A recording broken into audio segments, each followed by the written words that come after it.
Voilà, il est bon d'être ici cet après-midi, merci Seigneur. Je pensais à cette scène dans l'Écriture, la transfiguration, lorsque Jésus va être glorifié en présence des apôtres. Et il est dit que l'apôtre Pierre va dire cette parole: Seigneur, il est bon que nous soyons ici. Veux-tu que nous dressions une tente, un chapiteau, une pour toi, une pour Moïse et une pour Élie? Et je me suis dit dans mon cœur, si Pierre a voulu dresser les 3 tentes, c'est parce qu'il avait l'intention de rester un certain temps. Il était bien là. Il était bien, évidemment, le Christ glorifié. Élie, Moïse sont là. Et dans la présence de Dieu, il a dit, il est bon que nous soyons ici. Et je suis heureux d'être avec vous cet après-midi. Que Dieu soit glorifié. Les choses de la vie ont fait qu'on n'a pas pu venir plus tôt. Mais nous sommes heureux d'avoir pu venir aujourd'hui et participer avec vous pendant les 2 jours qui restent avant la fin de cette régionale. Merci au Seigneur. C'est un privilège que vous avez. Vous savez bien, les problèmes pour les uns comme les autres font que parfois nous ne faisons pas ce que nous voulons, mais profitons pleinement de ces instants qui nous sont donnés. Chaque réunion, chaque instant. Je crois que c'est un temps de retraite spirituelle où Dieu nous parle, où Dieu nous demande à prendre des forces, parce que les temps sont difficiles. Et parce que l'hiver qui vient devant nous, on ne sait pas ce qu'il va produire, mais nous avons besoin de toute la grâce de Dieu. Alors merci au Seigneur pour cet après-midi. Merci aux frères prédicateurs de me donner la possibilité de prendre la parole. C'est un honneur et un privilège. Voilà, j'aimerais qu'on puisse prier le Seigneur. Seigneur, Amen. Que Dieu soit béni et glorifié. Alors, je ne vous cache pas, je ne veux pas dire que je suis embarrassé, mais un petit peu ennuyé. On m'a appelé pour me dire que je faisais la réunion cet après-midi. C'était des baptêmes. Donc j'ai eu dans mon cœur l'idée de préparer un message d'évangélisation, ce que nous faisons généralement lors de services de baptême. Et puis on m'a renvoyé un message juste après pour me dire d'apporter un sujet biblique, une note biblique. Alors c'était un peu embarrassant, donc je vais essayer de faire le mieux que je peux. Je sais que généralement les réunions ne sont pas trop longues l'après-midi, mais voilà, écoutez, Dieu connaît toutes choses. Donc cet après-midi, je vais essayer de partager un sujet de circonstance qui, je crois et j'espère, sera un moyen de bénédiction. On lit ensemble dans le livre du Deutéronome, pour ceux qui ont la parole de Dieu et qui veulent lire avec moi, au chapitre 30, on peut lire le verset 15, 16, et on lira aussi le verset 19 et verset 20. On lit ensemble l'Écriture. Deutéronome, chapitre 30, versets 15 et 16, versets 19 et 20. Voici, je mets aujourd'hui devant toi la vie et le bien, la mort et le mal, car je te prescris aujourd'hui d'aimer l'Éternel ton Dieu, de marcher dans ses voies et d'observer ses commandements, ses lois et ses ordonnances, afin que tu vives. Verset 19. J'en prends aujourd'hui à témoin contre vous le ciel et la terre. J'ai mis devant toi la vie et la mort, la bénédiction et la malédiction. Et là, le conseil de Dieu pour chacun: choisis la vie, afin que tu vives, toi et tes enfants, pour aimer l'Éternel ton Dieu, pour obéir à sa voix et pour t'attacher à lui, car de cela dépendent ta vie et la prolongation de tes jours. Quelle belle invitation, quelle belle lecture. Un Dieu, par la bouche de son messager Moïse, va placer un choix devant le peuple d'Israël. Le choix de la vie et le choix de la mort. Le choix de la bénédiction et de la malédiction. Et le conseil de Dieu sera: choisis la vie. Et cet après-midi, le petit frère qui a témoigné au départ, qui se baptise aujourd'hui, il a dit: j'ai grandi dans une famille chrétienne, mais j'ai compris qu'était venu pour moi le temps de prendre une décision. Et je crois que dans nos réunions, la plus grande bénédiction que l'on peut avoir, c'est lorsqu'une personne prend une décision. Merci à Dieu pour les gens qui sont émus, qui sont touchés à travers un cantique, à travers un message, à travers un témoignage. Parfois nos émotions sont touchées et on est ému, on pleure même parfois. Mais ce qui est important dans une réunion, plus que cela, moi aussi j'aime bien quand je suis touché dans mon âme. Nous sommes créés avec des sentiments, on est des humains. J'aime quand mon cœur est touché à travers un cantique, quand je suis ému, quand je pleure. C'est bien.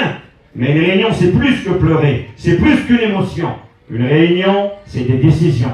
Parce qu'il est écrit dans la parole de Dieu que c'est à nos décisions que répondra le succès, à nos résolutions, que Dieu nous y aide cet après-midi. Et on fait une deuxième lecture dans l'évangile de Matthieu, au chapitre 3 et au verset 11. Évangile de Matthieu, chapitre 3, verset 11.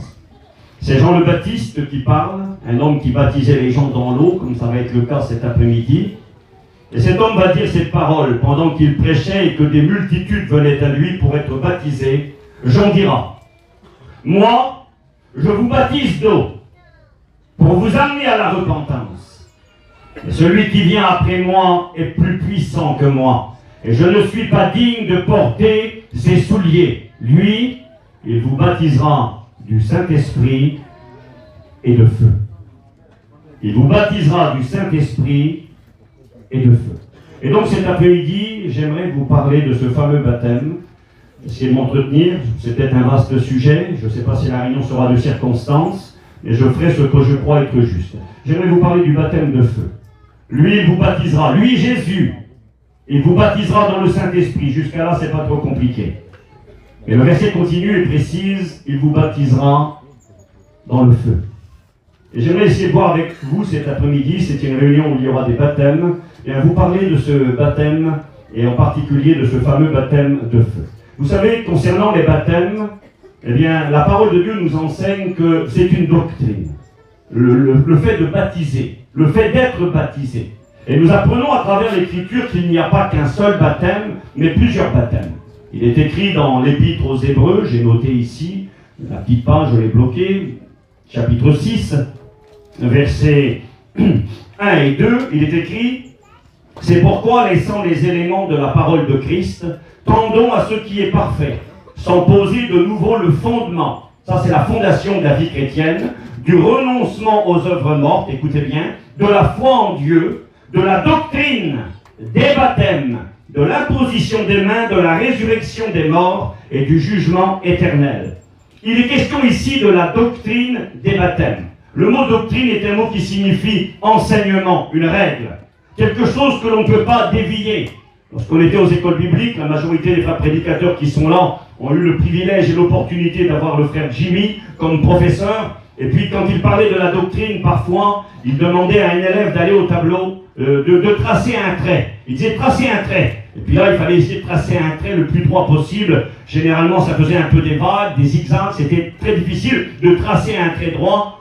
Et puis à un moment donné, il disait prenez la règle. Ou alors lui-même le faisait parfois. Il prenait la règle, il la mettait sur le tableau, il prenait la craie. Vous vous rappelez de ça? Et il traçait le trait. Le trait était droit. Il disait on ne peut pas aller mieux que la règle. La règle, c'est droit. La règle, c'est indiscutable. Et concernant les baptêmes, c'est une doctrine. Pourquoi est-ce que nous baptisons aujourd'hui? Je me souviens parfois, lorsque nous faisons des missions l'été, les journalistes ont eu fait par le passé des photos, je me rappelle, marquées les baptêmes tziganes, les baptêmes des gens du voyage. Comme si ce que nous faisons cet après-midi, c'était nos coutumes à nous. C'était une pratique qui nous appartient à nous.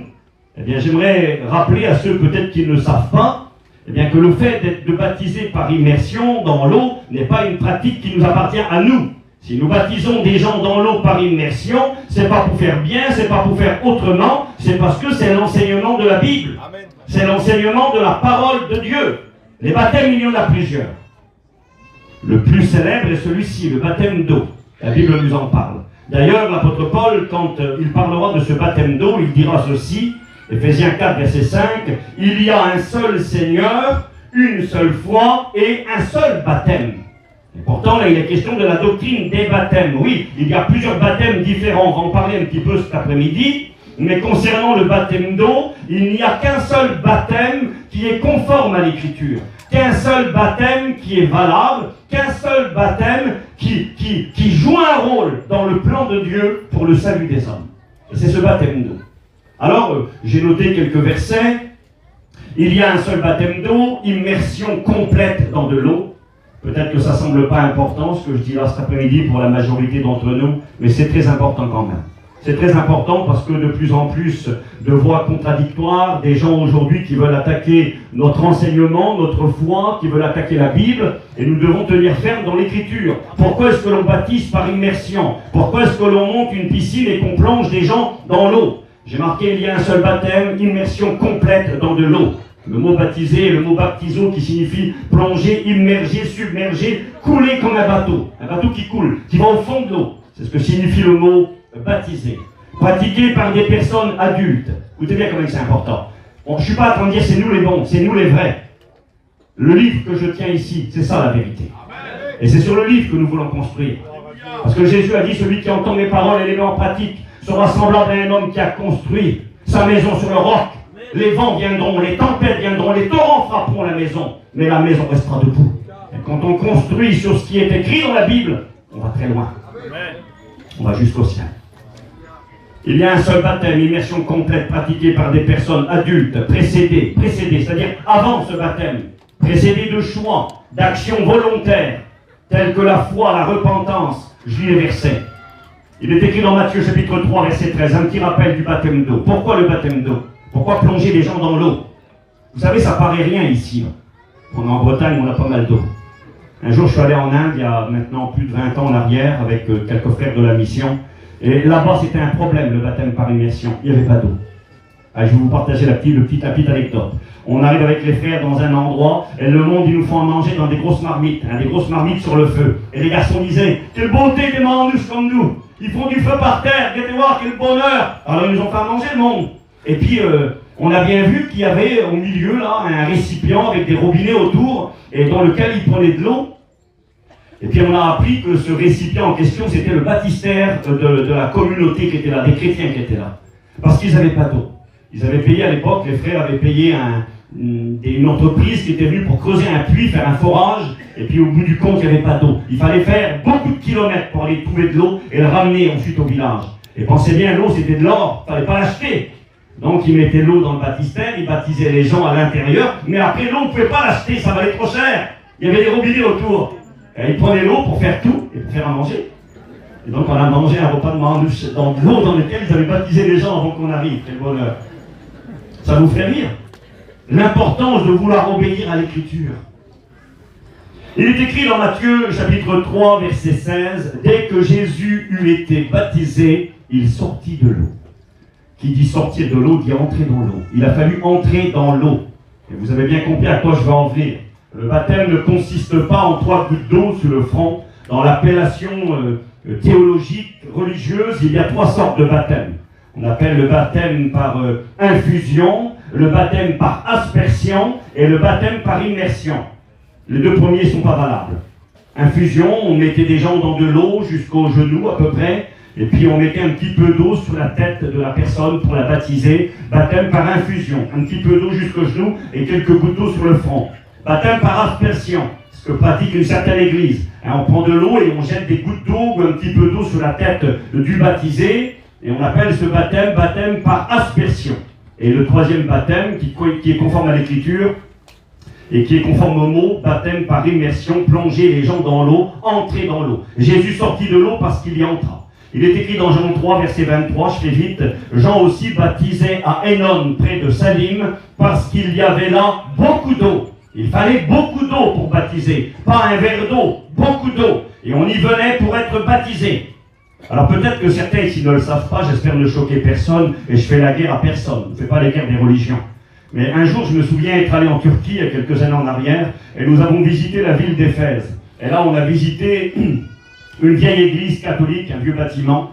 Et puis là, derrière cette église, il y a un baptistère dans le sol, un grand baptistère, il est un peu rond comme ça. Et puis le guide qui était là, il disait, souvent les gens d'origine catholique, quand ils viennent à Éphèse et qu'ils voient cette vieille église avec le baptistère derrière, ils sont étonnés. Ils disent, mais pourquoi un si grand baptistère?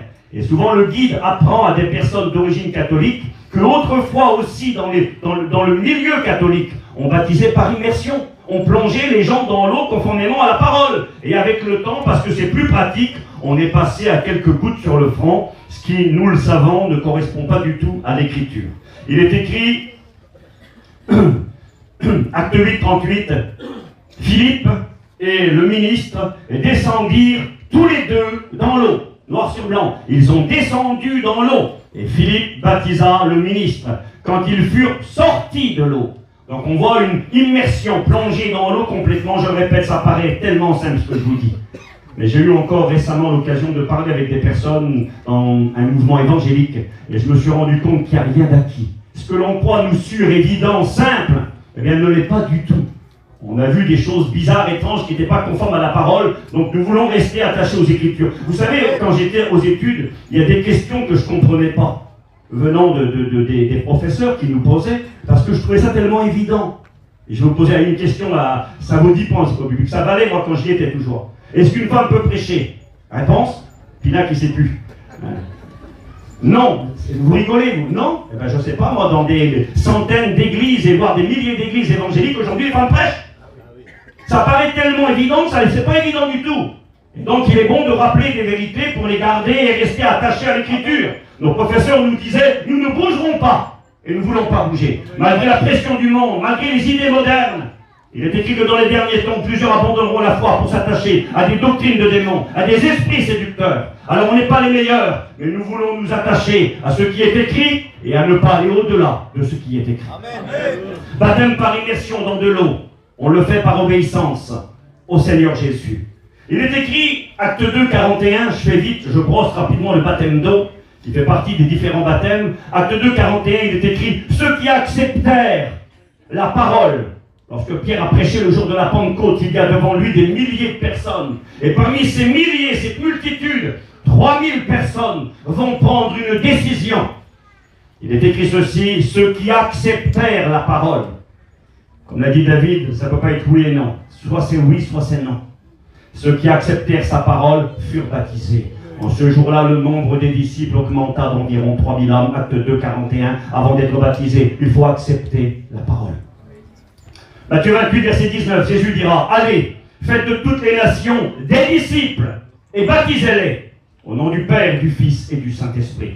La formule, au nom du Père, du Fils et du Saint-Esprit. Certains baptisent aujourd'hui au nom de Jésus seul. Ils ne veulent pas utiliser la formule de l'Écriture. Le baptême n'est pas valable.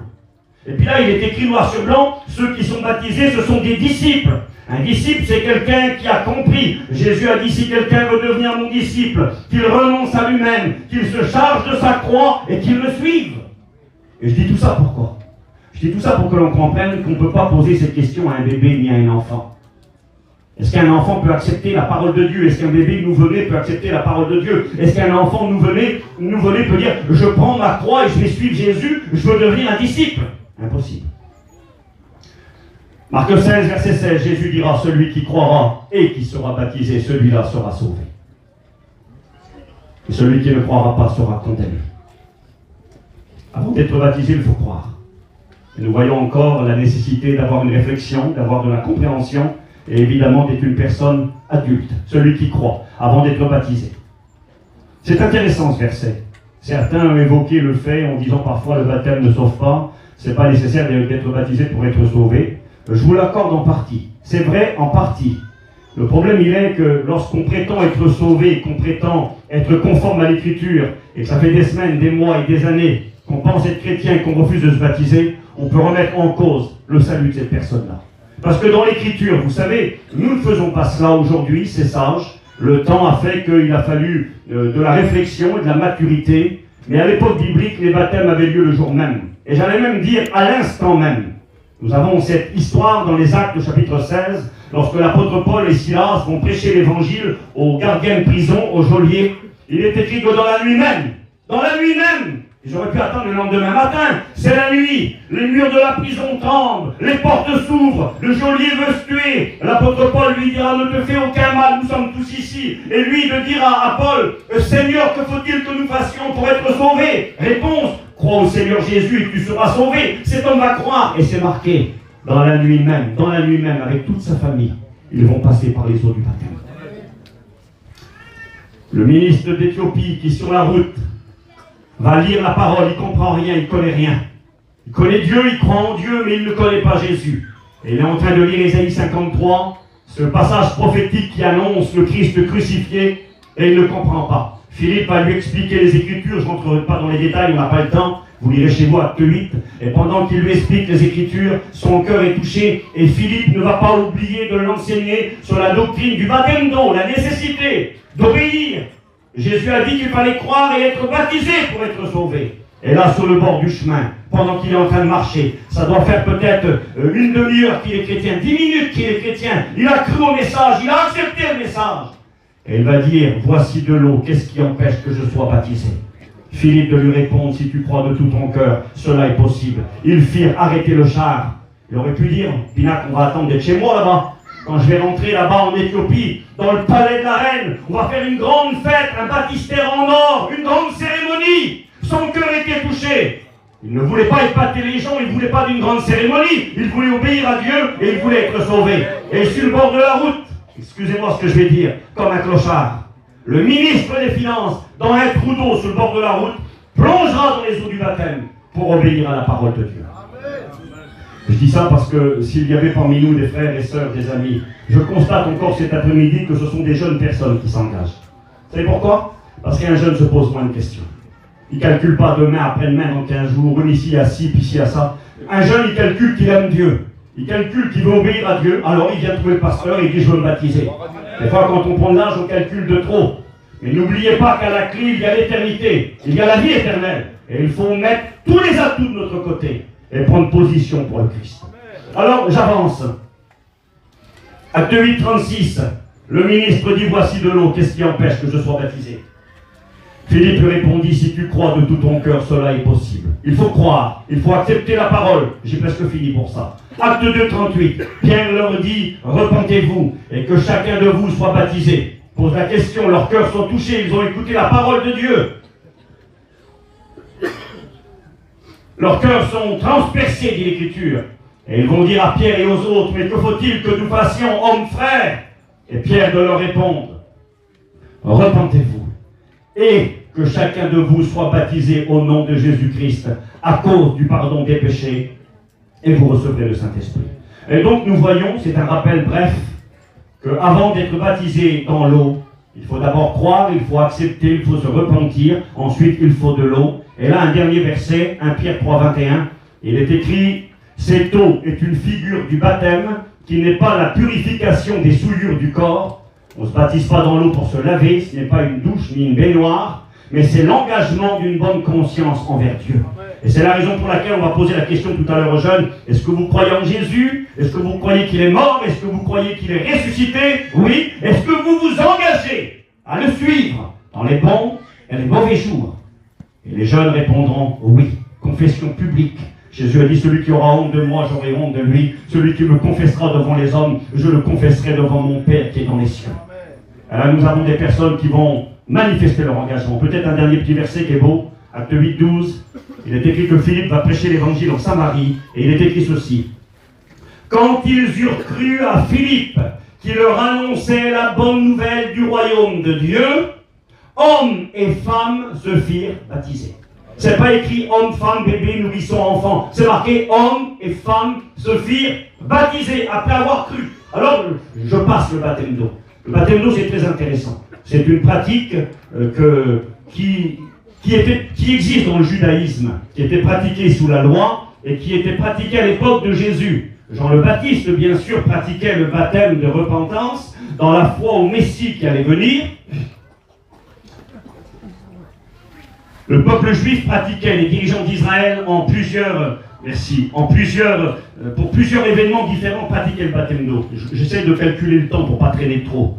Par exemple, quand tu as un nom juif, on appelle ça un païen. Aujourd'hui, pour nous, un païen, c'est quelqu'un qui n'est pas chrétien. Mais bibliquement parlant, un païen, c'est un non juif. Quelqu'un qui n'est pas juif, c'est un païen, même s'il est converti à Jésus-Christ. Et donc, dans le judaïsme, quand un non-juif, un païen se convertit au Dieu d'Israël, eh bien, il doit passer par une cérémonie de baptême. On le plonge aussi dans l'eau et il est membre de la communauté d'Israël. Donc c'était important. Le baptême était utilisé pour entrer au temple. À Jérusalem, par exemple, si ceux qui vont visiter, eh bien, juste devant les portes du temple, il y a des endroits, on appelle ça des mikvés, c'est des baptistères, dans lesquels les gens sont plongés avant d'entrer dans le temple, dans la présence de Dieu. On n'avait pas le droit d'entrer dans la présence de Dieu avant d'avoir été plongé dans l'eau, baptisé dans l'eau. On plongeait les gens dans l'eau. C'était d'ailleurs assez intéressant, je vous le dis en 2 minutes. On descendait par des marches étroites et resserrées. Il y avait des marches, j'ai vu de mes yeux, c'est différents baptistères, on appelle ça donc des mikvés. Eh bien, il y a des marches qui sont larges et spacieuses pour descendre. J'ai dit resserrées, je m'excuse. Larges et spacieuses. Et on descend dans l'eau, on tourne le dos au temple. C'est-à-dire on tourne le dos à Dieu. Et on descend par des marches larges et spacieuses dans le baptistère. Et quand on arrive dans l'eau là-bas, on se plonge dans l'eau 3 fois. 1 fois, 2 fois, 3 fois. On se lève, on fait un demi-tour. Changement de direction. Et là, on marche en direction du temple. Et quand on quitte le baptistère, on emprunte des petites marches étroites et resserrées qui nous donnent accès à la présence de Dieu. C'est beau ça. On descendait impur, indigne, tournant le dos à Dieu par le chemin large et spacieux, les marches larges et spacieuses. On se plongeait dans l'eau pour obéir, pour être purifié. Et 3 fois, on faisait demi-tour, changement de direction. C'est ce qu'on appelle se convertir, changer de direction. Et là, on empruntait les marches étroites et resserrées qui nous donnaient l'accès à la présence de Dieu. C'est ce que nous retrouvons dans le symbolisme du baptême juif. On pratiquait aussi le baptême d'eau, c'est assez intéressant, encore aujourd'hui ça existe, pour un mariage. Lorsqu'un jeune homme et une jeune fille tombaient amoureux l'un de l'autre et puis qu'on préparait leur mariage, il y avait toute une préparation, j'aurais pas le temps de donner trop de détails, mais quand les parents étaient d'accord, quand les jeunes étaient d'accord, on scellait le mariage, on écrivait un document officiel qu'on appelle une ketouba, un document, on écrivait les différents engagements, le prix à payer pour la jeune fille. Jésus a respecté le mariage juif. Il est écrit dans la Bible que le royaume de Dieu est semblable à un roi qui fit des noces pour son fils. Jésus, le divin époux, et son église et sa fiancée. Paul n'a-t-il pas dit « Je vous ai fiancé à un seul époux ». Et puis donc, dans ce mariage, quand tout le monde est d'accord, le petit jeune homme venait avec une cruche de vin et un morceau de pain. Et avant de prendre le pain et le vin avec sa petite fiancée, eh bien, tous les deux, quand ils étaient d'accord, on les plongeait dans l'eau. C'était un baptême.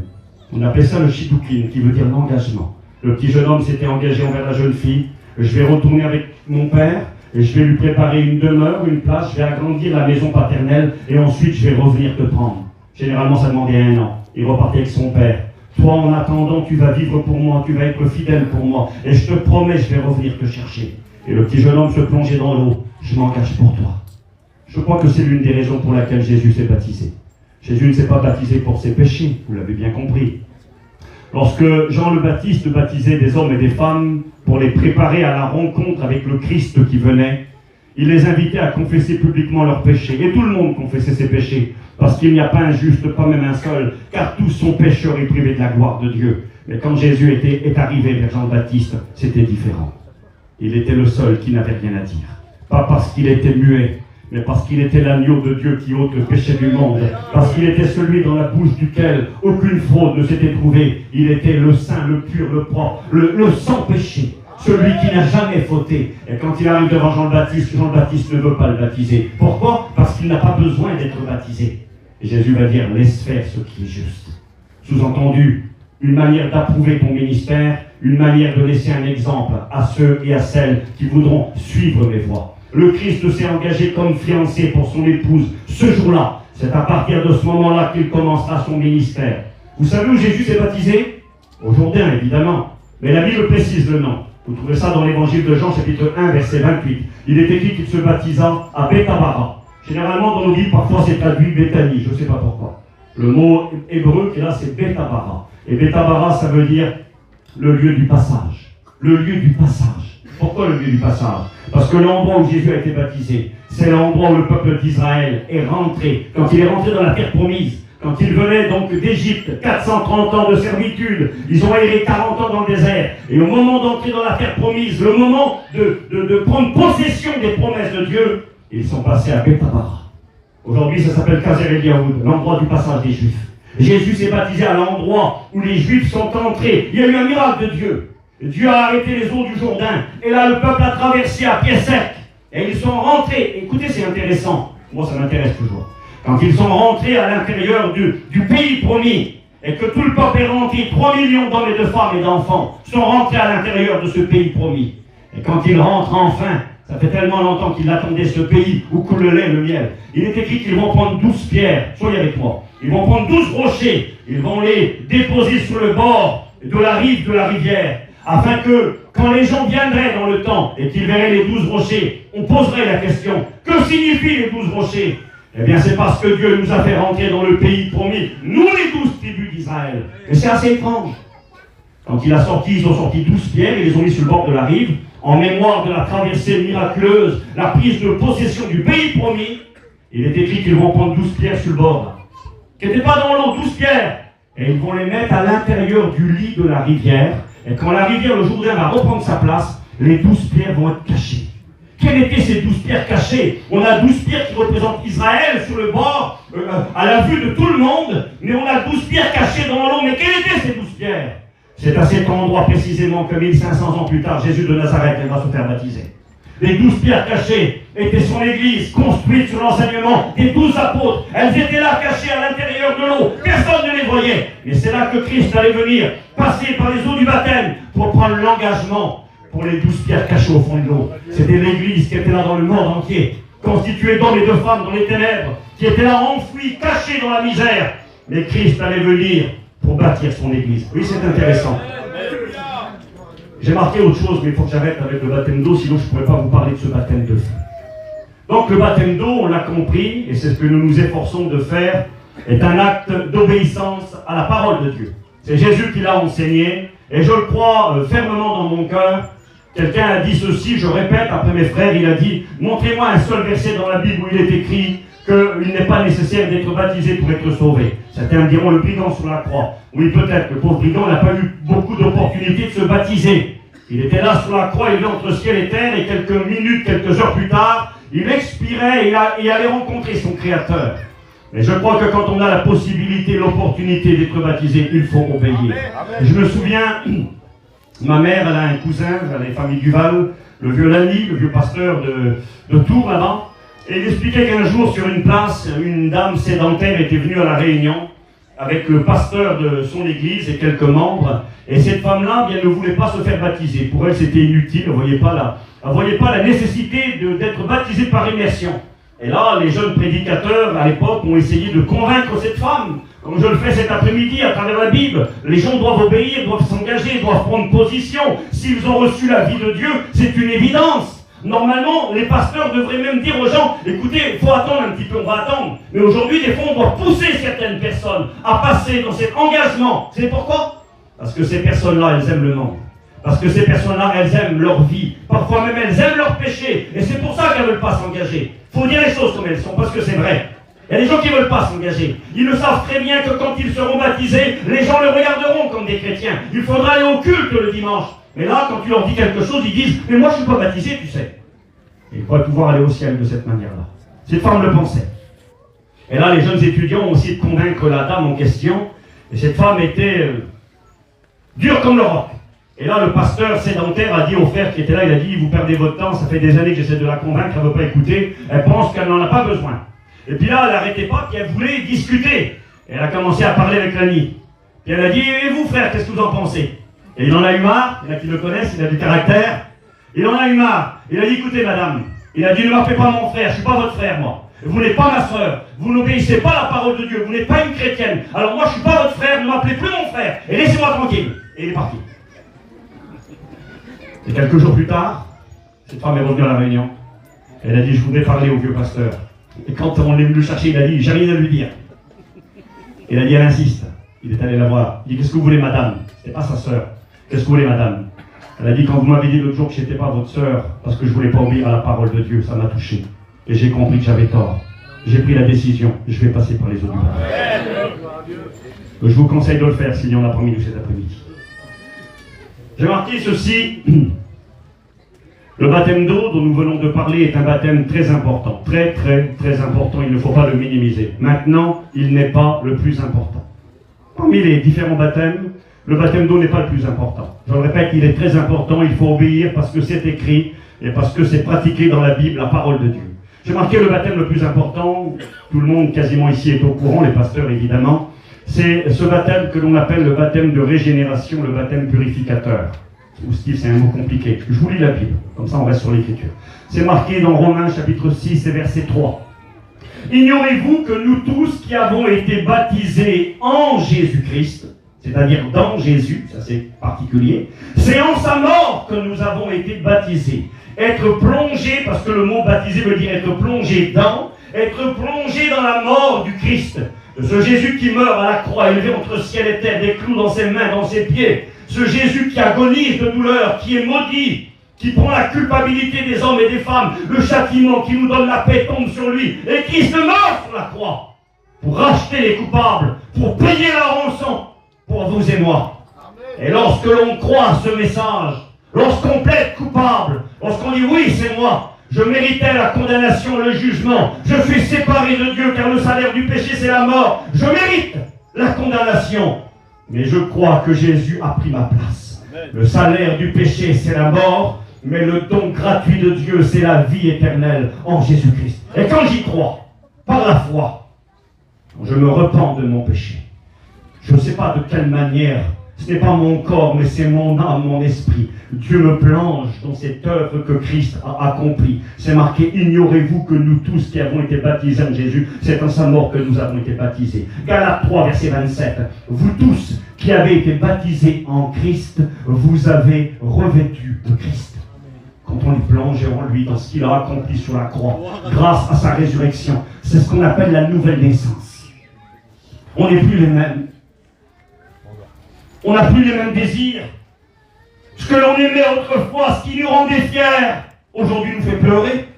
Est-ce qu'un chrétien est parfait? Non. Paul va dire qu'il n'avait pas atteint la perfection, si lui n'avait pas atteint, nous non plus. Mais la grande différence avec avant. Je me rappelle de cette anecdote, je vous la raconte simplement. C'est arrivé à la retraite spirituelle à Chien, il y a quelques années en arrière.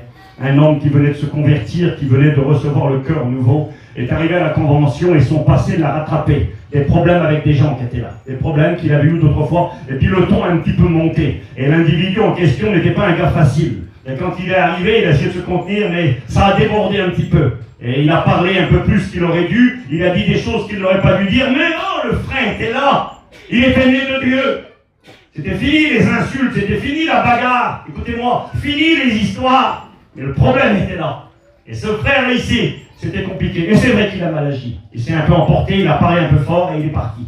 Et quand il est parti, les gens commencent à parler. Parce que les gens parlent toujours, quand les méchants s'en vont, c'est là que les gens parlent. Personne ne dit rien. Et quand il est parti, les gens ont dit, ça c'est un chrétien, ben, il est bon le chrétien. C'est pas un chrétien, vous avez vu comment il a fait. Vous avez vu s'il est en colère, vous avez vu. Oui, d'accord. Il y avait mon oncle qui était là à l'époque, mon oncle était prédicateur. Il a vu toute la scène, il connaissait l'histoire, il connaissait les gens. Et il a pris la parole. Quand ils ont dit ça, c'est un chrétien, c'est pas un chrétien, il est beau le chrétien. Il a dit, oui, c'est un chrétien. Il dit, comment ça, tu le défends? Non, je le défends pas. Mais je le connais comme vous le connaissez. Si c'est avant, vous êtes tous morts. Ce qui a retenu cet homme aujourd'hui, ce n'est pas vous, c'est Dieu. Quand tu es né de Dieu, quand tu parles de trop, tu vas chez toi, tu pleures, tu viens trouver la personne, je te demande pardon. Tu n'auras jamais demandé pardon avant. Tu aurais été fier. Je l'ai pris, je l'ai tué, je l'ai massacré, tu te serais cramé. Aujourd'hui, tu as dit un mot de travers et tu pleures. Tu as été chiné, tu as parlé trop vite, tu as dit le mot de travers, tu regrettes, tu sais plus comment réparer l'affaire. Madame, je m'excuse, monsieur, je m'excuse, c'est pas comme ça. Avant, tu ne te serais pas excusé. Tu te serais cramé en rentrant chez toi. Tu aurais dit quel coup de retard que j'ai mis à la dame ce matin. Les bobards que je lui ai racontés, tu aurais été fier. Maintenant, tu pleures. Mais pourquoi tu pleures? Parce que tu es né de Dieu. Amen. Quand tu es né de Dieu, quand tu es régénéré, les mots sont compliqués. Quand tu es régénéré, quand tu as reçu le baptême de régénération, tu n'es plus le même. 1 Pierre chapitre 1er verset 4, Pierre nous dira, Dieu le Père de notre Seigneur Jésus-Christ nous a régénérés pour une espérance vivante par la résurrection de Jésus-Christ. C'est à travers la résurrection, la mort et la résurrection du Christ que la nouvelle naissance est devenue possible. 1 Pierre chapitre 1er verset 24, Pierre nous dira, vous avez été régénérés par la parole vivante et permanente de Dieu. Il faut l'écoute de la Bible. La foi vient de ce qu'on entend, et ce qu'on entend vient de la parole de Dieu. Et au contact de la parole de Dieu, par le miracle de Dieu, le Saint-Esprit parle à ton cœur. Et là, il y a une régénération. Tu reçois un cœur nouveau. On appelle ça, aux études, nous avons appris le baptême de régénération. Le baptême purificateur, c'est le plus grand des baptêmes. Parce que si on n'a pas celui-ci, le baptême d'eau ne sert à rien. C'est une douche sur le compte de vie et lumière. C'est tout. Le problème, il est là. Nous prêchons le baptême d'eau, parce que c'est un acte d'obéissance, un acte de foi et un acte d'amour. Mais ce baptême d'eau doit être précédé d'une nouvelle naissance.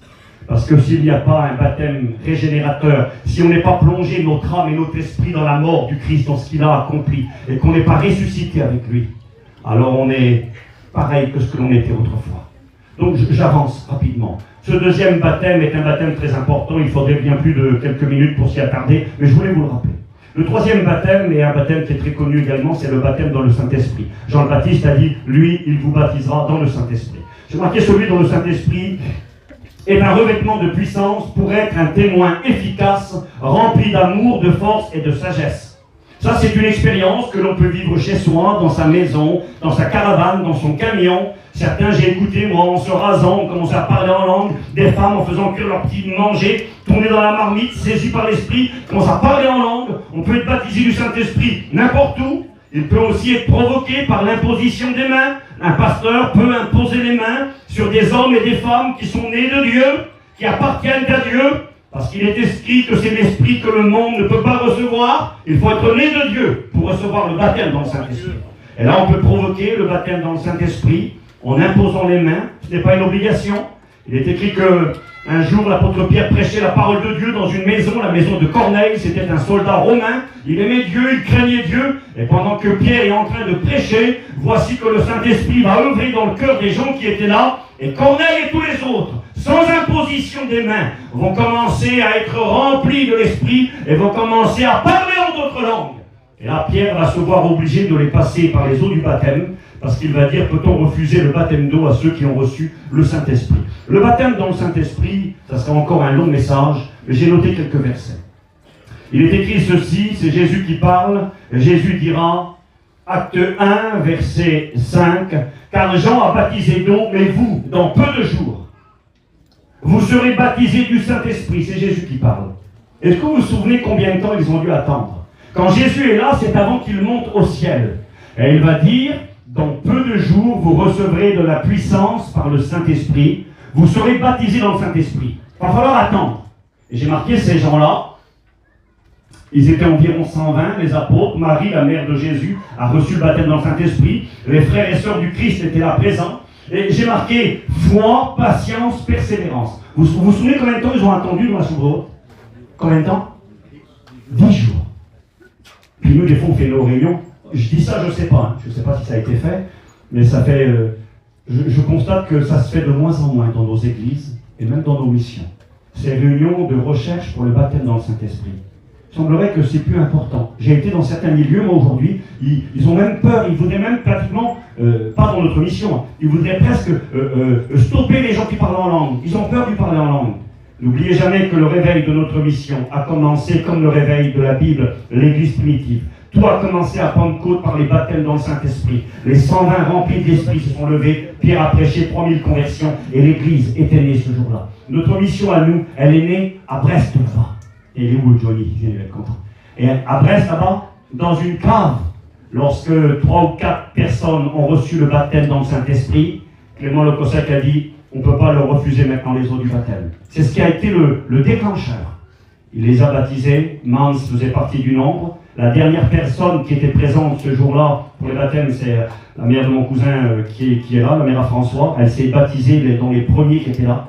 Et le mouvement Vie et Lumière était né. 4-5 personnes avaient reçu le baptême dans l'Esprit. Tout a commencé là.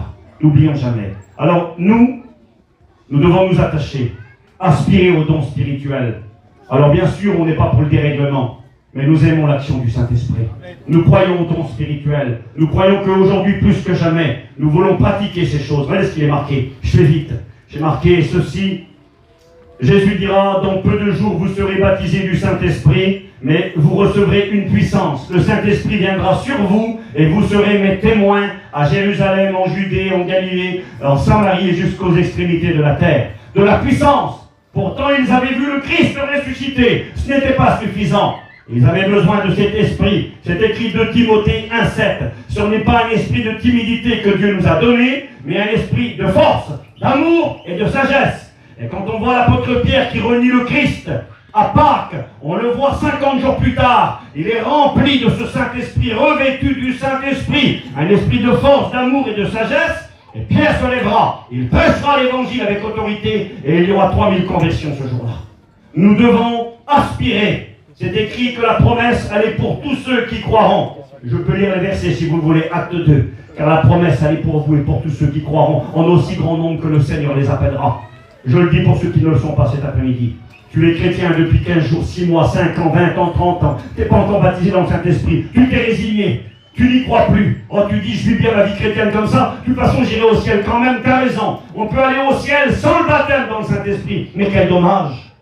Quel dommage de passer à côté d'une promesse qui est pour chacun. Personne ne le mérite. On ne reçoit pas le baptême dans le Saint-Esprit parce qu'on est meilleur que les autres. On reçoit le baptême dans le Saint-Esprit parce qu'on y croit. C'est par la foi qu'on le reçoit. Parce qu'on y aspire. Aspirer au don spirituel. La vie d'esprit.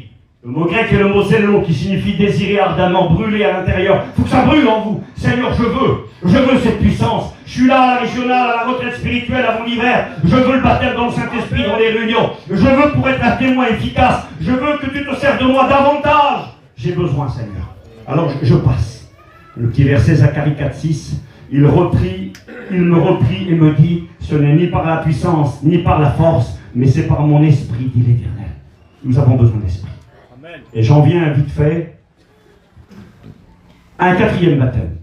Un quatrième baptême, nous avons vu vite fait le baptême d'eau par immersion, ce que nous pratiquons par obéissance, c'est une nécessité quand on est né de Dieu et qu'on est sauvé. Nous avons vu rapidement qu'il y a le baptême de régénération, qui est la nouvelle naissance, que l'on reçoit par la foi. Comment? Quand on s'est repenti et qu'on a cru en Jésus-Christ de Nazareth. On reçoit un cœur nouveau, une régénération, un cœur tout neuf, pas un mieux, pas un plus, une transformation totale. Dieu dit, j'arracherai ton cœur de chair, et de pierre, et je te donnerai un cœur de chair, un cœur qui aime, un cœur qui plaît à Dieu. Merci au Seigneur. Nous avons vu le baptême dans le Saint-Esprit, c'est un survol, nécessité pour être un témoin efficace, quelque chose que l'on reçoit et que l'on obtient par la foi, que Jésus nous donne. C'est Jésus qui baptise dans le Saint-Esprit. Un baptême aussi qui est un peu moins populaire, dont on ne parle pas beaucoup, mais qui pourtant existe et qui est très important, c'est le baptême de la souffrance. Baptême de la souffrance. Ah oui, la doctrine des baptêmes. Marc 10, verset 38, Jésus parle. Jésus leur répondit, vous ne savez pas ce que vous demandez. Pouvez-vous boire la coupe que je dois boire? Écoutez bien, Jésus parle. Et pouvez-vous être baptisé du baptême dont je dois être baptisé? De quel baptême Jésus parle-t-il? Jésus a été baptisé du baptême d'eau. A-t-il reçu le baptême de régénération? Non, il n'en avait pas besoin. Il est le Fils de Dieu, il n'a pas besoin d'un cœur régénéré, son cœur est propre, son cœur est pur, son cœur est parfait. Ce baptême n'était pas nécessaire pour le Christ. Mais là, Jésus va parler d'un baptême qu'il n'avait pas encore reçu. Et là, on n'est pas loin de Golgotha, pas loin de la croix. Marc 10, 39. Les disciples répondirent à Jésus, oui, nous le pouvons. Quelle audace.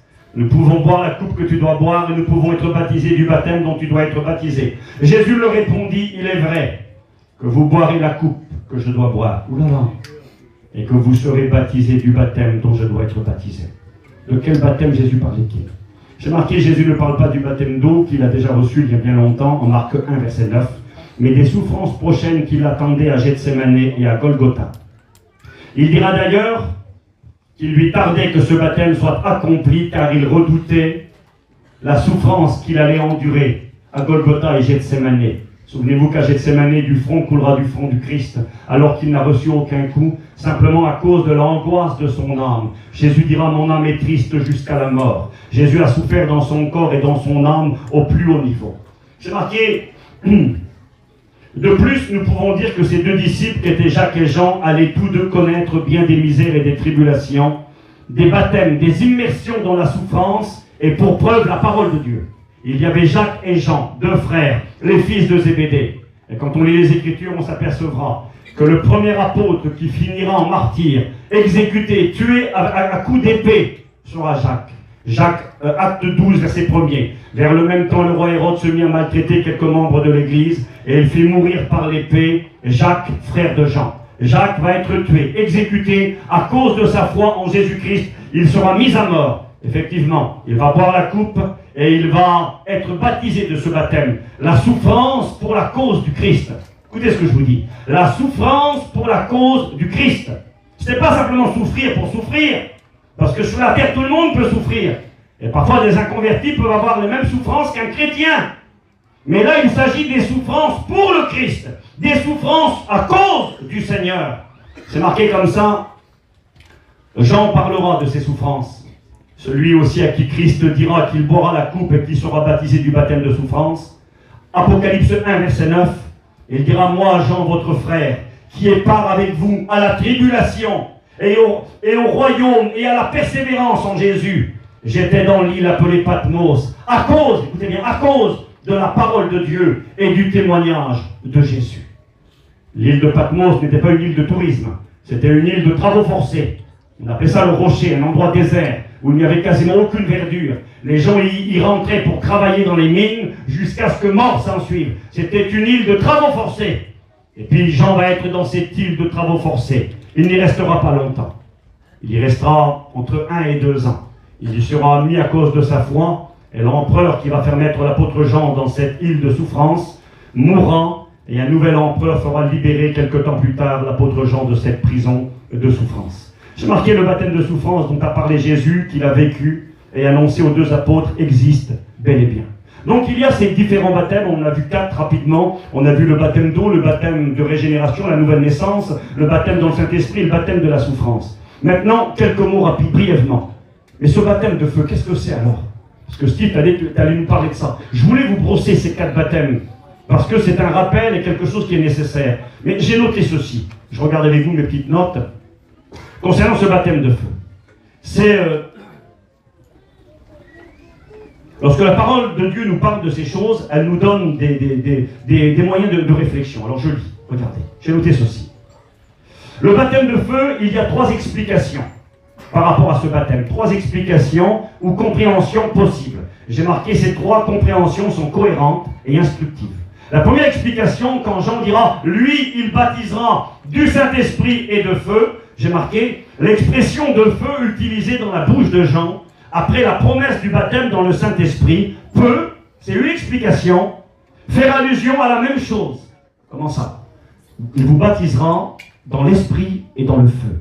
Eh bien, le Saint-Esprit et le feu peuvent être la même chose. Je vais vous donner une explication avec la Bible. J'ai noté l'expression de feu pourrait être une allusion au Saint-Esprit, le même baptême, et ne servirait qu'à appuyer la puissance et l'action du Saint-Esprit qui, comme un feu puissant, consume tout, qualifie le croyant pour être un témoin efficace. J'ai marqué au même titre, quand Jésus, par exemple, dira en d'autres versets, il dira, parlant de la nouvelle naissance, il faut naître d'eau et d'esprit. Le Saint-Esprit, c'est clair, mais l'eau, c'est quoi? Alors l'eau, il y a 2 explications. Soit c'est la parole de Dieu, la parole qui régénère, et l'eau, ça peut être aussi le Saint-Esprit. Pourquoi? Parce que c'est marqué dans Jean 7, 38. Celui qui croit en moi, dit le Christ, des fleuves d'eau vive couleront de son cœur, comme dit l'Écriture. Et il dit cela du Saint-Esprit que devait recevoir celui qui croirait en lui. Alors certains ont dit, naître d'eau et d'esprit, c'est naître par le Saint-Esprit, miracle de Dieu, mais aussi être baptisé dans le Saint-Esprit et dans le feu, eh bien c'est la même chose. Le feu serait le Saint-Esprit. Et d'ailleurs, c'est intéressant, je fais vite. Acte 2, verset 3, le jour où les 120 reçurent le baptême dans le Saint-Esprit, n'est-il pas écrit des langues, soyez avec moi quelques minutes, semblables à des langues de feu, leur apparurent, séparées les unes des autres, et se posèrent sur chacun d'eux. Donc certains diront, et c'est possible, je ne dis pas que c'est pas vrai, parce que c'est possible, quand Jean le Baptiste a dit, lui, il baptisera du Saint-Esprit et de feu, il faisait allusion à la même chose. Et il compare le Saint-Esprit à du feu. Et donc, je le répète, le jour de la Pentecôte, quand le Saint-Esprit s'est manifesté, des langues de feu se sont posées sur chacun d'eux. Et là, ils ont reçu de la puissance. J'ai marqué, c'est possible que Jean parlait de cela, de cette puissance de l'Esprit semblable à un feu qui se propage, qui consume et qui donne la vie. C'est possible. C'est une explication, on la retient. Deuxième explication, je fais vite. J'ai marqué dans la Bible, le feu est une image, comme nous l'avons vu tout de suite, le 4e baptême de la souffrance. Qui, comme lui, la souffrance et le feu ont cette particularité, elles épurent, c'est-à-dire elles enlèvent les impuretés. Elles purifient et consument les choses viles pour laisser place à ce qui est précieux. Verset à l'appui, 1 Pierre 1,6. C'est là ce qui fait votre joie.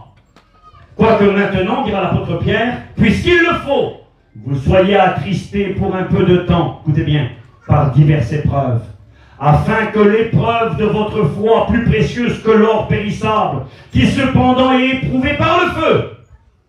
Pierre va parler de la souffrance, et il va comparer notre foi qui est éprouvée dans la souffrance à du feu. Il va dire ceci, afin que l'épreuve de votre foi, plus précieuse que l'or périssable, qui cependant est éprouvée par le feu, et pour résultat, la souffrance que peuvent endurer certains chrétiens, ce baptême dans la souffrance que l'on refuse, que l'on voudrait éviter à tout prix, parce que le prix est trop lourd à payer. Regardez ce qu'il produit, c'est marqué ceci.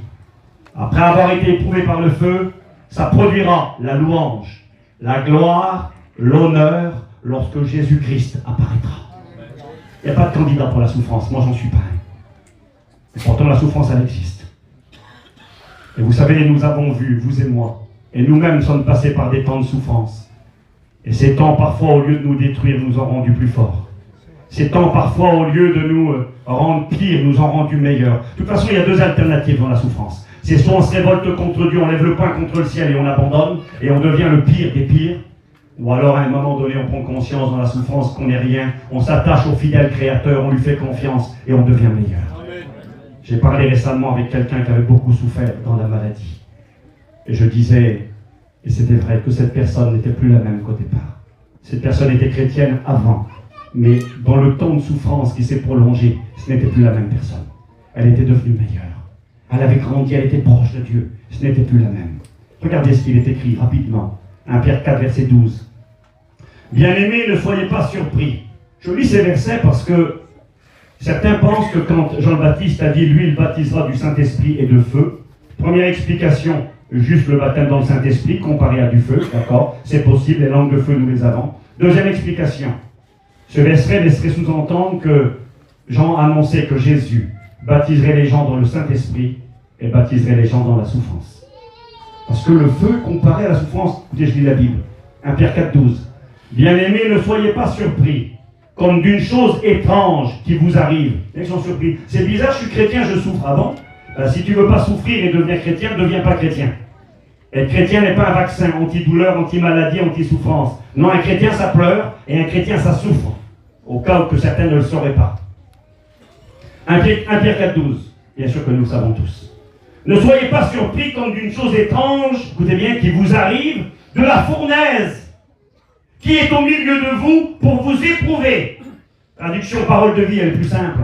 Amis très chers, vous êtes dans le feu de la souffrance. Ne soyez pas surpris, ce n'est pas étonnant. Ce feu va montrer ce que vous valez. C'est belle traduction. Ce feu va montrer ce que vous valez. De jouer au héros, l'apôtre de la foi, ici c'est facile.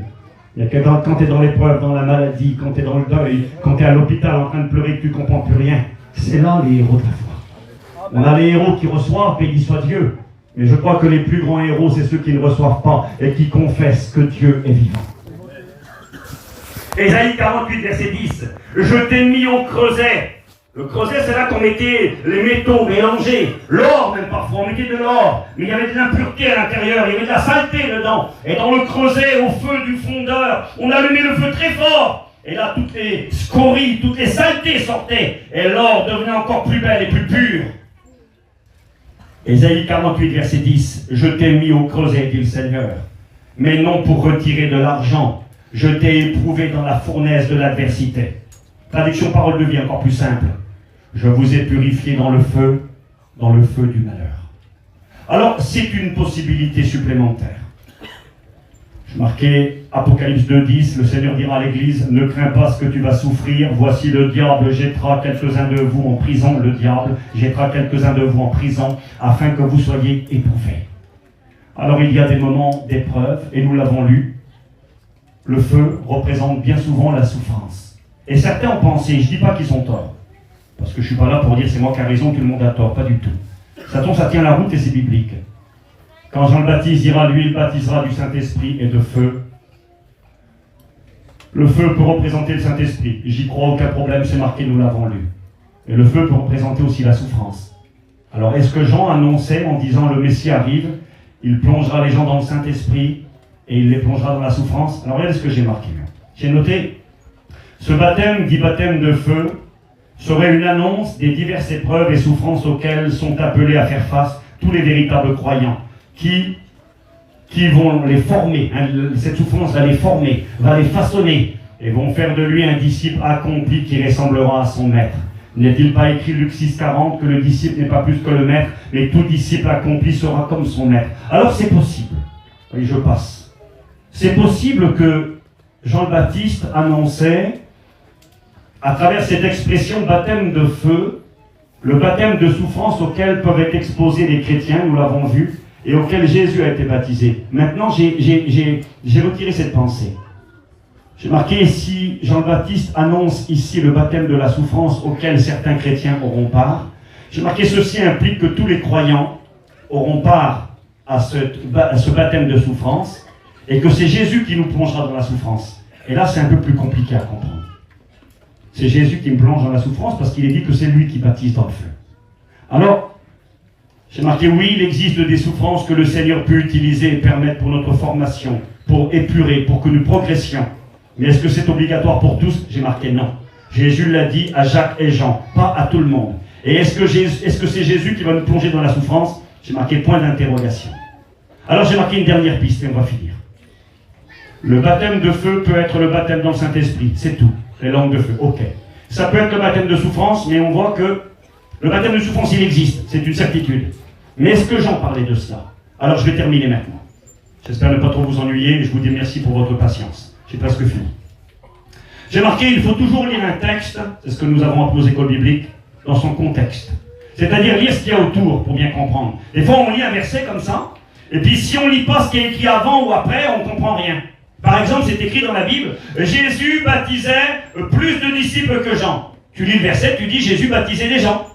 Et tu lis un peu plus loin, c'est marqué. Toutefois, Jésus ne baptisait pas lui-même, c'était ses disciples qui baptisaient. Si tu lis pas plus loin, tu vas dire Jésus a baptisé des personnes. Non, Jésus ne baptisait personne. Je crois que l'une des raisons était celle-ci. Les gens baptisés par le Christ auraient pu se croire supérieurs aux autres.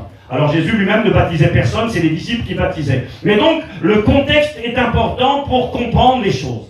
Et là, dans quel contexte, soyez avec moi 2 minutes, dans quel contexte Jean le Baptiste a dit, lui, il vous baptisera dans le Saint-Esprit et dans le feu. Je vous lis la Bible. Matthieu 3, verset 7. Voyant venir à son baptême beaucoup de pharisiens et de sadducéens, des hommes religieux, Jésus leur dit, race de vipères, qui vous a appris à fuir la colère à venir? Produisez donc du fruit digne de la repentance. Soyez avec moi 2 minutes. Ne prétendez pas durant vous-même, nous avons Abraham pour père, car je vous déclare que de ces pierres-ci, Dieu peut susciter des enfants à Abraham. Ces gens-là, ils étaient juifs, ils étaient religieux, et ils pensaient aller au ciel directement. Et puis là, Jean le Baptiste dira, vous vous trompez. Verset 10, soyez avec moi 2 minutes. Déjà la cognée est mise à la racine des arbres. Ouvrez vos oreilles. Tout arbre donc qui ne produit pas de bons fruits sera coupé et jeté au feu. Juste après, il dit, moi je vous baptise d'eau pour vous amener à la repentance. Mais celui qui vient après moi est plus grand que moi, plus puissant que moi. Je ne suis pas digne de délier la courroie de ses souliers. Lui, il vous baptisera dans le Saint-Esprit et le feu. Verset 12, le verset qui suit. Il a son vanne à la main. Il nettoiera son aire. Il ramassera le blé dans le grenier et il brûlera la paille dans un feu qui ne s'éteint point. Et ça, c'est très intéressant. Et on pourrait faire la même lecture dans Luc chapitre 3, je vous en fais grâce, vous le ferez chez vous, au verset 7 jusqu'au verset 18, et il dit la même chose. J'ai marqué, Jean annonce à ceux qui viennent pour être baptisés par lui, et en particulier aux gens très religieux, qu'il faut, écoutez bien, réellement se préparer pour la rencontre avec le Christ qui vient. Et qu'il n'y aurait que 2 alternatives possibles, soyez avec moi. Il leur dit, produisez du fruit digne de la repentance. Changez, devenez meilleurs, abandonnez le mal, détournez-vous du mal, tournez-vous vers le bien, repentez-vous car il vient. Et quand il va venir, il y aura 2 options. Soit il vous mettra dans le grenier, il prendra le bon blé, il le mettra dans le grenier, il jettera la paille dans du feu. Il y a deux alternatives. Soit on est du blé et on va dans le grenier, soit on est de la paille et on est jeté dans le feu. Et il dira, déjà la cognée est mise à la racine de l'arbre. Un coin, les élagueurs, ils savent ce que c'est là. Une sorte de burin, si vous voulez. On mettait ça dans les arbres aujourd'hui encore, ils utilisent quand ils coupent les arbres. On met des coins, je suis pas un expert là, on met ça à l'intérieur, on tape dessus avec une masse, un marteau, pour faire pencher l'arbre, pour le faire tomber. Et Jean le Baptiste disait, déjà la cognée est mise à la racine de l'arbre. Tout arbre qui ne produit pas de bons fruits sera coupé et jeté au feu. Par contre, s'il produit du bon fruit, il ne sera pas coupé. Il apportera de la joie à son maître. Il apportera du bonheur à son maître. Et on voit ici qu'il y a donc ces 2 alternatives qui sont proposées par Jean le Baptiste. Il disait à ces gens-là de se préparer, un appel à la décision, au choix, car il y avait 2 alternatives, 2 manières de rencontrer celui qui allait venir, et il fallait être prêt. Soit on serait un arbre utile au bon fruit, ou un arbre inutile, coupé et jeté au feu. Ou on sera du blé, ou on sera de la paille. J'ai marqué ceci. Il est donc possible, en étant fidèle au texte et à son contexte, de dire que lorsque Jean disait de Jésus qu'il était celui qui baptise dans l'esprit et dans le feu, qu'il pouvait ainsi présenter Jésus comme celui qui va aller opérer deux choses différentes. Pour ceux qui allaient croire, pour ceux qui allaient se repentir, pour ceux qui allaient être prêts, il allait les baptiser dans le Saint-Esprit, il allait les faire naître de nouveau, il allait faire d'eux du bon blé, il allait faire d'eux des bons arbres qui allaient produire du bon fruit à la gloire de Dieu. Le fruit de l'Esprit, l'amour, la paix, la joie, la patience, la bonté, la douceur, la maîtrise de soi. Ou alors les fruits dont nous rougissons autrefois. J'ai noté ceci. Rappelez-vous ce qu'il est écrit. Je lis pour vous la Bible. Matthieu 18, j'ai fini, promis. 18, 8. Si ta main ou ton pied sont pour toi une occasion de chute, coupe-les et jette-les loin de toi. Écoutez bien. Mieux vaut pour toi entrer dans la vie boiteux ou manchot que d'avoir les deux pieds et les deux mains et d'être jeté dans le feu éternel. Être jeté dans le feu. Matthieu 18, verset 9. Si ton œil est pour toi une occasion de chute, arrache-le, jette-le loin de toi. Mieux vaut pour toi entrer dans la vie n'ayant qu'un œil que d'avoir les deux yeux et d'être jeté dans le feu de la géhenne. Jésus a celui qui a le pouvoir de jeter dans le feu. Jésus a l'autorité. C'est écrit dans Acte 10, 42, Jésus nous a ordonné de prêcher au peuple et d'attester que c'est lui qui a été établi par Dieu, juge des vivants et des morts. Jean 5, 22, le Père ne juge personne, mais il a remis tout jugement entre les mains du Fils. Celui qui bientôt va faire le tri, celui qui engrangera dans le grenier céleste le bon blé, engrangera les arbres qui ont produit du bon fruit, et jettera les autres au feu, c'est lui. Regardez ce qu'il est marqué, Matthieu 25, 31. Lorsque le Fils de l'homme viendra dans la gloire avec tous les anges, il s'assiera sur le trône de sa gloire. Jésus revient. Toutes les nations seront rassemblées devant lui. Il séparera les uns d'avec les autres. Il baptise dans l'esprit ou il jette dans le feu. Comme le berger sépare les brebis d'avec les boucs, il mettra les brebis à sa droite et les boucs à sa gauche. Alors il dira à ceux qui sont à sa droite, le bon blé, venez vous qui êtes bénis de mon Père, prenez possession du royaume qui est préparé dès la fondation du monde. Ensuite il dira à ceux qui sont à sa gauche, retirez-vous de moi maudits, allez dans le feu éternel qui a été préparé pour le diable et pour ses anges. Ceux-ci iront au châtiment éternel et les justes iront à la vie éternelle. Est-ce que vous comprenez ce que je suis en train de vous dire? Je suis en train de vous dire cet après-midi que ce baptême de feu a trois explications possibles.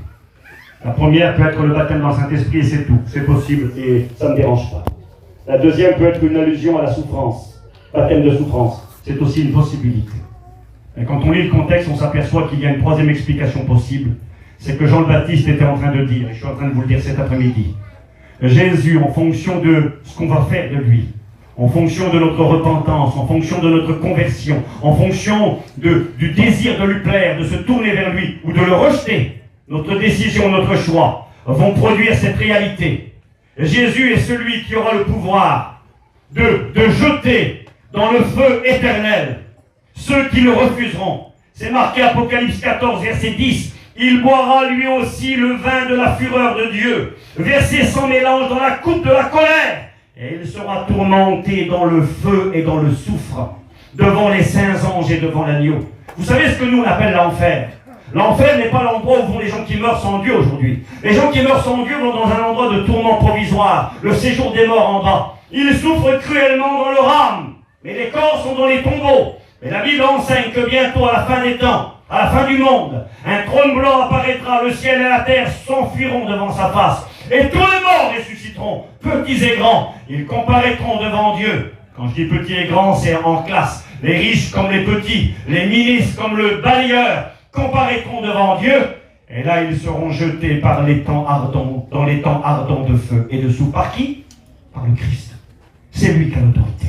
C'est lui le juge suprême. Et lorsque Jean prêchait ce jour-là, j'ai fini maintenant. J'ai ici plein de versets, mais je vous en fais grâce.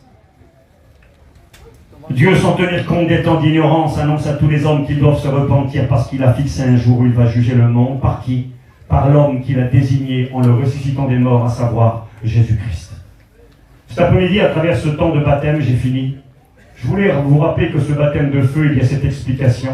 Ne faites pas de polémique, n'essayez pas de dire oui, je ne sais pas de faire plus, de faire différent. Mais j'essaie vraiment de vous mettre en garde. Le message de Jean le Baptiste est d'actualité. Ce feu que Jean le Baptiste appelait la colère à venir, c'est un feu qui vient. Alors certains ayant vu la colère de Dieu qui vient sur le monde, la grande tribulation, c'est possible. Et ce qui est sûr, c'est qu'il y aura une colère éternelle, dans un feu éternel, où des hommes et des femmes, corps, âme et esprit, seront jetés, précipités dans un lac de tourments. Paillon disait, il y aura dans ce lieu, c'est écrit dans la Bible, le diable lui-même sera dans ce lieu, dans ce lac de feu. Il y aura l'antéchrist et le faux prophète. Il y aura la mort et le séjour des morts et les damnés de tous les temps. Et Paillon disait, triste compagnie. C'est pas du tout rigolo ce que je dis. Il y en a qui rigolent des fois, mais c'est pas rigolo. L'enfer est une réalité. Et quand Jean le Baptiste le prêchait, il invitait les gens à prendre position, parce qu'il y a ces deux alternatives qui sont possibles. Alors oui, j'ai commencé par là et je finis. Deutéronome 30, verset 19. J'en prends aujourd'hui à témoin contre vous le ciel et la terre. J'ai mis devant toi la vie et la mort, la bénédiction et la malédiction. Soit tu peux être rempli du Saint-Esprit. Tu peux naître de Dieu par le Saint-Esprit. Tu peux être baptisé dans le Saint-Esprit par ce Jésus-Christ qui est venu, qui est mort pour toi et qui est ressuscité, et devenir du bon blé, un bon arbre, qui bientôt vivra pour l'éternité avec le Christ. Ou alors tu seras précipité dans le feu éternel. Ce soir, cet après-midi, pardon, la parole finit ainsi, on baisse nos têtes. J'ai mis devant toi la vie et la mort, la bénédiction et la malédiction. Alors, conseil de Dieu, choisis la vie, afin que tu vives. Prions le Seigneur, s'il te plaît.